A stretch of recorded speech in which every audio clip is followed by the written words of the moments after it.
Hello friends, how are you? Good morning all of you. I am Dr. Meera Sharma. I am teaching you double sentences of future perfect and present tense. Now look at the code. देखिए double sentence में क्या है कि हमारे जाने से पहले वे जा चुके थे। तो एक उपवाक्य ये है और एक उपवाक्य ये है और बीच में ये पहले शब्द से जुड़ा है।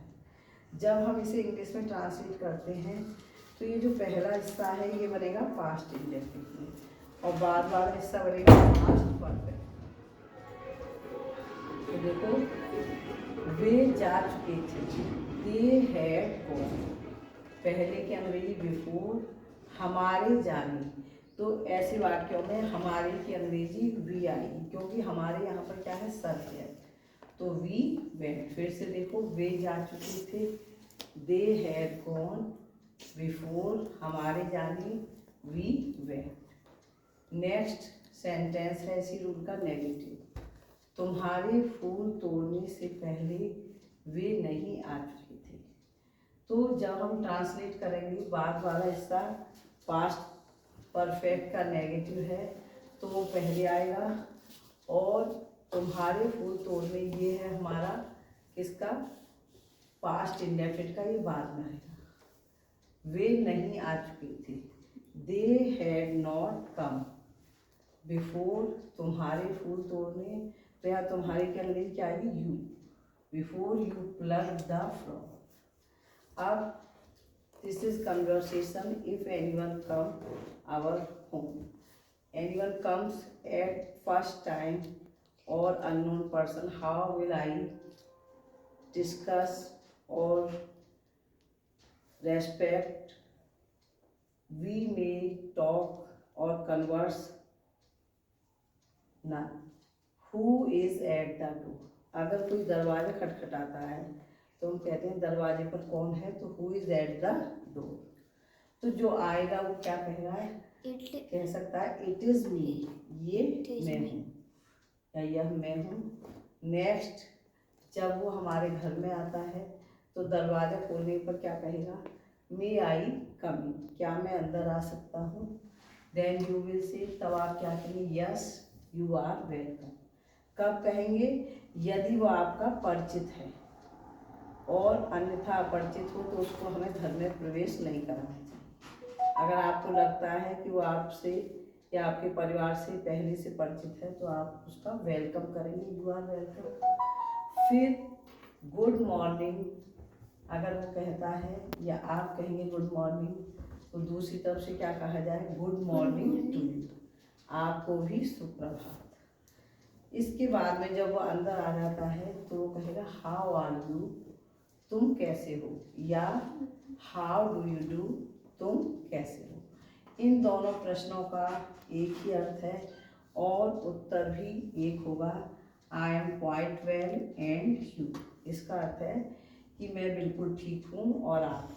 तो आपका मतलब क्या है कि आप कैसे हैं, तो क्या कहेंगे आप, आई एम आल्सो फाइन, मैं भी ठीक हूँ। This is your homework. सूरज के निकलने से पहले तारे छिप चुके थे, तो पहले अंग्रेजी में बनाएंगे तारे छिप चुके थे।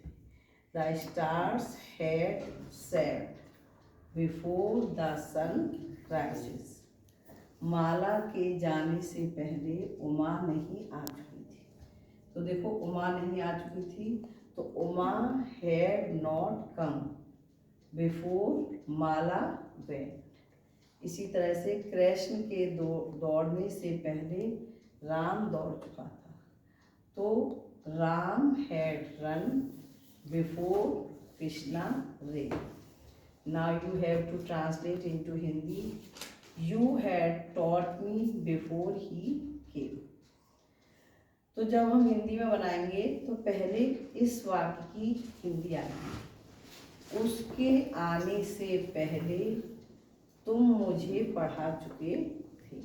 मतलब हिंदी में ये वाला वाक्य पहले आएगा और फिर ये आएगा, जैसे इंग्लिश में बाद वाला पहले और पहले वाला बाद। ये है Kusum had not written a letter before they went. तो हिंदी बनाएंगे तो पहले यहाँ से शुरू होगा, उनके जाने से पहले कुसुम एक पत्र नहीं लिख चुकी थी। अब देखो, Dina had not counted the money before Rina brought the books. तो इसकी हिंदी बनेगी, रीना के किताबें लाने से पहले दीना धन नहीं गिन चुका था। अब ये आपको इनडायरेक्ट बनाना है, he says to me you may go. तो देखो, he says to me you may go, यहाँ पर नीचे कॉमा होता है।